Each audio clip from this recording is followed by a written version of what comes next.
నమస్కారం, welcome to I dream. ధర్మ మార్గం విత్ విజిత కార్యక్రమానికి స్వాగతం.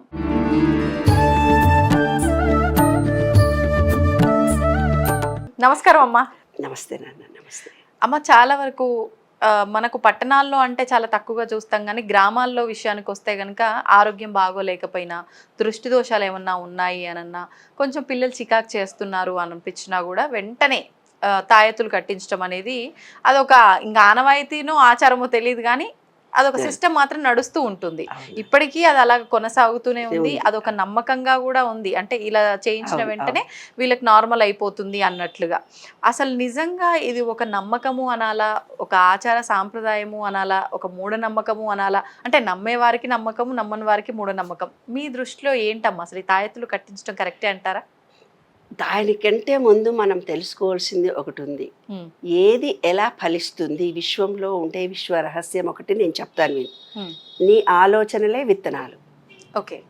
మన ఆలోచనలే విత్తనాలు, మన భావనలే నీరు, మన భావనలే చెట్టు. అది ఆలోచనలనే విత్తనాలకి నీవు భావాలు కల్పించావు. ఆ భావాలు ఏమైంది? నీరైపోయింది. నీ చర్యలే, నువ్వు చేసే రోజు చేసే పనులే ఎరువు విశ్వ నియమాలను అనుసరించి. ఈ విశ్వం అనేది ఒక నేల. నీలో కూడా నేల ఉంది, విశ్వంలో కూడా నేల ఉంది. ఫలితము పంట. అంటే నీ ఆలోచన ఎలా ఉన్నాయో అలాంటి ఫలితాలనే మనం చూస్తాం. సూపర్ అమ్మా. అయితే ఇది విశ్వ నియమంలో నేను రాసినటువంటి పద్ధతి. దాని గురించి నువ్వు లోతుగా ఆలోచించు. అందరికీ అతి సామాన్యమైన వాళ్ళకి అర్థం కాకుండా ఉండాలంటే నేను ఇంకో తీరు చెప్తాను. ఏముండేదంటే మా దగ్గర ఒక ఆర్ఎంపీ డాక్టర్ ఉండేవాడు మహబూబ్ నగర్లో. ఆయన దగ్గరికి పోతే గ్యాస్ ట్రబుల్ వచ్చింది అంటే కూడా ఏదో మల్టీవిటమిన్ ట్యాబ్లెట్ లాంటిది ఇచ్చేవాడు. జ్వరం వచ్చిందంటే కూడా, అంటే అప్పటి కాలంలో యాంటీబయాటిక్స్ విస్తారంగా ఇలా ఉండేది కాదు. ఏవో చిన్న గుళికల గోళీలు, ఆయుర్వేదిక్ గోళీలు ఇచ్చేసి ఇచ్చిన పోమందని ఆ మంది వేసుకోగానే ఇంటికి వచ్చే వరకు రోగాలన్నీ తగ్గిపోతుండే. అంత ఫాస్ట్ రిజల్ట్, ఫాస్ట్గా జరుగుతుంది. ఎందుకు? నమ్మకము. ఆ డాక్టర్ దగ్గరికి పోయి ఆ డాక్టర్ ఇస్తే తగ్గిపోతుంది అనే విశ్వాసం మీలో ఉంది కాబట్టి ఆయన గ్యాస్ ట్రబుల్ ఉంటే కూడా ఏ చిన్న గోళీ ఇచ్చినా నీకు తగ్గిపోయింది, ఎంత పెద్ద జబ్బు అయినా కూడా తగ్గిపోయింది. అంటే ఇక్కడ ఉండే సబ్ కాన్షియస్ మైండ్ ఫీలింగ్తో సహా, అంటే నీ బాడీకి నీవు ఒక ఫీలింగ్ ఇచ్చావు. నేను ఇప్పుడు మందు గోళీ వేసుకున్నా నాకు తగ్గిపోయిందని తగ్గిపోతుంది. అట్లాగే నువ్వు ఒక తాయెత్తు కట్టించుకోవాలి అనుకో. తాయెత్తులు ఎందుకు కడతారు? వాళ్ళకు నమ్మకము, విశ్వాసం ఈ విధంగా ఏర్పడింది ఊర్లలో. ఆ సాయబ్ దగ్గరికి వెళ్ళి నా పిల్లగాడికి ఊరికి జలుబు దగ్గు వస్తుంది, వాడికి ఉండేది కోరెంత దగ్గు, అది తగ్గదు, వాడికి ఎలర్జీ, అది వాడికి అర్థం కాలేదు, వాడు ఊరికే దగ్గుతుంటే ఇది ఏదో దిష్టి వల్లనే వచ్చింది అని చెప్పి ఆయన దగ్గర పోయి తాయెత్త కట్టించుకొని వస్తుంది వాళ్ళమ్మ. కానీ వేడి నీళ్ళల్లో వామ ఇవ్వగానే తగ్గిపోయింది, ఇందా తెరస్మతి ఇయ్యగానే తగ్గిపోయింది, తులసాక ఇయ్యగానే తగ్గిపోయింది. కానీ ఆమె నమ్మదు. తాయెత్తు కట్టించినందువల్లనే వాడు తగ్గిపోయిందని నమ్ముతుంది ఆమె. చిన్నప్పటి నుంచి వాడికి అదే అభిప్రాయం ఏర్పరిచాడు కాబట్టి వాడి పిల్లలు పుడితే కూడా ఆ సాయిబు దగ్గరికి పోయి అదే సాయిబు దగ్గరికి పోయి, సాయిబు నువ్వు మా చిన్నప్పుడు నువ్వు మంచిగా ఇచ్చినావు, నువ్వు ఒక్క తాయెత్తు కట్టంగానే మాకు జబ్బులు, నా కొడుకు కూడా నువ్వే కట్టు. కంటిన్యూ అయిపోయింది అదంతే. అంటే నమ్మకము, విశ్వాసము, ఫీలింగు ఏవైతే ఉంటాయో వాటి ద్వారానే మనకు పనులు జరుగుతాయి.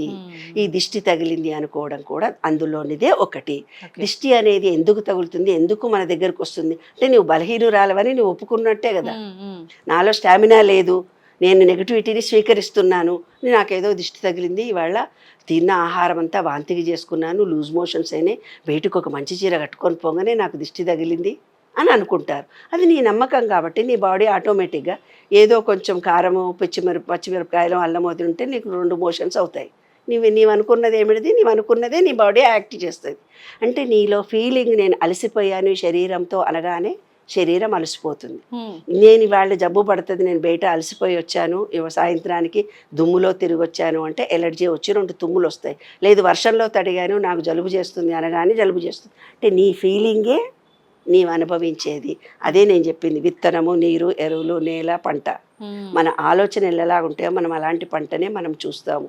కాబట్టి మనం మంచి ఆలోచనలు చేయాలి. తాయిత్తలు లేవు, ఇంకోటి లేదు, దయ్యాలు లేదు, శాతబళ్ళు లేవు. అదంతా మనుషులు అమాయకంగా ఉన్నప్పుడు వాటి మీద పనిచేసేవే ఇవన్నీ. కానీ స్థిరమైన శక్తి కలిగి సైన్స్ పరంగా ఈ విశ్వంలో థాటే సర్వస్వము. దేవుడు అంటే దేవుడు రూపంలో కనిపిస్తాడు, దయ్యం అంటే దయ్యం రూపంలో కనిపిస్తాడు. నువ్వు దేవుని కొలుస్తావా దయ్యాన్ని కొలుస్తావా అది నీ చేతిలో ఉంది.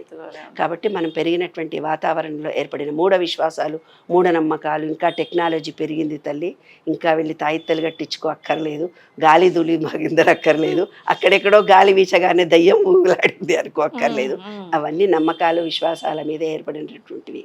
కాబట్టి మీరెంత యు ఆర్ స్ట్రెంగ్త్ ఈ విషయంలో ప్రతి ఒళ్ళకి, చిన్నపిల్లలకు కూడా బాగా తెలుసు.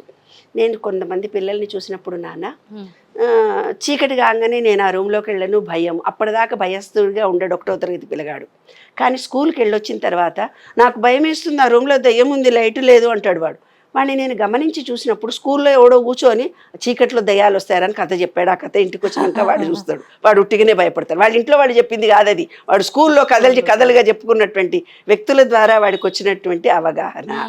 కాబట్టి వాడు కిటికీ కట్టకి కొట్టుకోగానే అదిగో చీకటి అయింది, లైట్ పోయింది, అక్కడ నుంచి దయ్యం వస్తుంది అంటాడు. ఉట్టుగానే 1వ తరగతి పిల్లగాడు. అంటే ఇవన్నీ ఏంది భ్రమలు అన్నమాట, మనం ఏర్పరచుకున్న నమ్మకాలు విశ్వాసాలు. అందుకే పిల్లలకు ప్రాక్టికల్గా నెక్స్ట్ జనరేషన్కి అలాంటివన్నీ ఏవీ లేవు. ఆత్మవిశ్వాసం ఒకటే. మీ ఆలోచనను మార్చుకోండి, దమాక్ సీదా హైతో పూరా కంట్రోల్ హోతా. అంతే అంతే, అదే రహస్యం. బుర్రని శుద్ధి చేసుకోండి, స్ట్రాంగ్గా ఉండండి, అంతే. మీ ఆలోచనను మార్చుకోండి, ఫలితాలను పొందండి. నెగిటివిటీతో ఉంటే నెగిటివిటీతే ఉంటుంది, పాజిటివ్తో ఉంటే పాజిటివ్ ఎనర్జీనే మీరు రిసీవ్ చేసుకుంటారు. అదే విశ్వమయంలోని విశ్వరహస్యం. నమ్మేవారికి నమ్మొద్దని చెప్తారా అమ్మ? ఎస్, నమ్మేవారిని నమ్మొద్దు అని చెప్పడానికి అతనికి కొన్ని అనుభవాలు జరుగుతాయి. ఏదైతే నమ్మి తను ఉన్నాడో ఆ నమ్మకాలు ఎదురు తిరిగినప్పుడు, అంటే ఎప్పుడూ కాలం ఒక తీరు ఉండదు, ఎప్పుడూ సుఖమే ఉండదు, ఎప్పుడూ కీర్తి ప్రతిష్టలు ఉండవు, ఎప్పుడూ డబ్బు ఉండదు, ఎప్పుడూ ఆరోగ్యం ఉండదు. విశ్వంలో ఎనర్జీ ఎలా మారుతుంటుందో మన బాడీలో కూడా ఎనర్జీ లెవెల్స్ మారినప్పుడు ప్రతి మనిషికి ఒక కష్టం వస్తుంది. ఆ కష్టాన్ని ఒక దేవుడు నాకు ఇచ్చినటువంటి ఒక పరీక్ష రాయమన్నాడు అంతే అని అనుకుంటే ఈజీగా బయటపడతాం. ఇది నాకే ఎందుకు వచ్చింది అంటే అది నీ వెంటబడుతుంది. కుక్కకు ఒక కట్టె తీసుకొని కొడితే అది పారిపోతుంది, భయపడుతూ నువ్వు పోతే అది నీ వెంటబడుతుంది. సమస్యలు ప్రతి మనిషికి కూడా అంతే. ఆ సమస్యలకు భయపడుతూ పోతే నిన్ను వెంటాడుతాయి. అదేంది నేను చూసుకునేసరికి నీకు అది వెనక్కి పోతాయి. అదే రహస్యం. I can change my self అని అనుకోగానే అవి వెనక్కి వెళ్ళిపోతాయి. ఏం సమస్య వస్తుంది రాని, అందరికి వచ్చినాయి నాకు వచ్చినాయి, ఎప్పుడు ఉండవు అనుకునే ధైర్యాన్ని పెంచుకోండి. ప్రతిదాన్ని యాక్సెప్ట్ చేయండి. మీ ఆత్మవిశ్వాసాన్ని మీరు పెంపొందించుకోండి. అన్నిట్లో మీరే విజయం. విశ్వం రెడీగా ఉంది, అడగండి ఏమైనా కోరికలు అడుగుతారు. అంతేమ్మా. అదమ్మా, మంచి విషయాలు చెప్పారమ్మా, ధన్యవాదాలు. తవ్వుతున్న శివలింగం సరే, దాన్ని అట్లా కప్పేసేయండి, చూపించదండి. మూర్తి పూజ కాదు, సాక్షాత్ బ్రజేంద్ర నందన భగవాన్ ఉన్నారు మూర్తిలో. ఏమీ ఆశించకుండా ఆరాధించే వాళ్ళు కూడా ఉన్నారా ప్రభుజీ? నిజమైన భక్తి అంటే మనకు తెలియదు కాబట్టి